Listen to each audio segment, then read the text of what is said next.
नंतर आई सुद्धा नगरसेविका होती आणि त्या वॉर्डामध्ये आणि त्या प्रभागामध्ये आम्ही वर्षानुवर्ष झाले कार्य करत आलेलो आहे. तर तिथे आम्हाला आताही 100% गॅरंटी आहे की आमच्या चारीचे चारी सीट म्हणजे उरलेल्या तिघी सीट सुद्धा भारतीय जनता पार्टीच्याच विजय होणार आहे.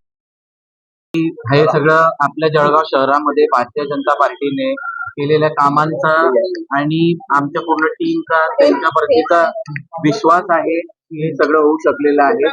मी सगळ्यात आधी आपले भारताचे पंतप्रधान मोदीजी, त्याच्यानंतर आमचे राज्याचे मुख्यमंत्री देवेंद्रजी फडणवीस, त्यानंतर आपले नामदार गिरीश भाऊ महाजन आणि सोबत स्मिताताई वाघ आपल्या खासदार आणि माझे वडील जळगाव शहराचे आमदार राजूमामा भोळे, या सगळ्यांना मी खूप मनापासून धन्यवाद देतो आणि आभार व्यक्त करतो की त्यांनी मला ही संधी दिली आणि मला पार्टीचं एक पार्टिसिपेट करण्यासाठी आणि विकास करण्यासाठी प्रभागाच्या मला संधी दिली.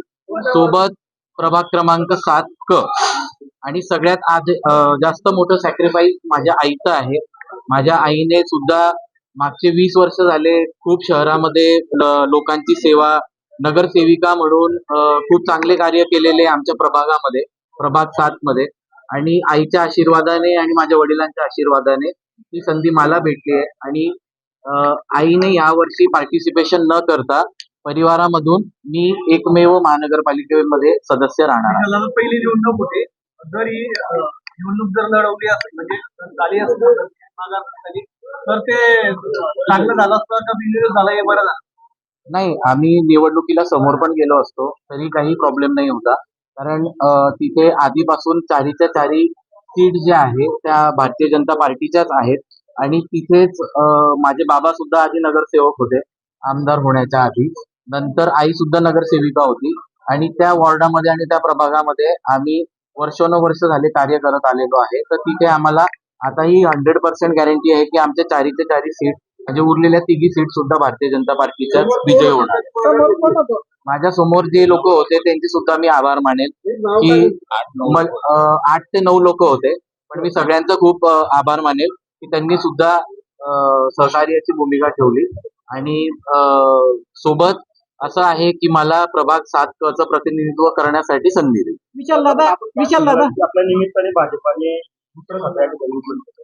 हो, आदरणीय गिरीश भाऊ महाजन आणि माझे वडील आदरणीय राजूमामा भोळे आमदार जळगाव शहर आणि मंगेशदादा चव्हाण आपले प्रभारी या निवडणुकीमध्ये पुढे येणाऱ्या 10 ते 12 दिवसांमध्ये अतिशय चांगलं यश भारतीय जनता पार्टीला भेटणार आहे. आणि जेवढ्या आम्हाला सीट्स मिळाल्या आहेत त्या सगळ्या सीट्समध्ये आम्ही पूर्णच्या पूर्ण सीट्स आम्ही पुढे जिंकून येण्याच्या प्रयत्नामध्ये आहे. विशाल दादा, मुख्यमंत्र्यांनी काही दिवसांपूर्वी एक निर्णय जाहीर केला होता की आमदार खासदारांच्या घरातल्या कोणालाही उमेदवारी दिली जाणार नाही, पण तुमची उमेदवारी कायम राहिली. आता तुम्ही बिनविरोध निवडून आलेला आहात, कुठेतरी भारतीय जनता पार्टीची सोयीची भूमिका वाटते का? आता हिच्यामध्ये असं आहे की मी तुम्हाला आधी जसं सांगितलं की माझी आई तिथे नगरसेविका होती आधीपासून.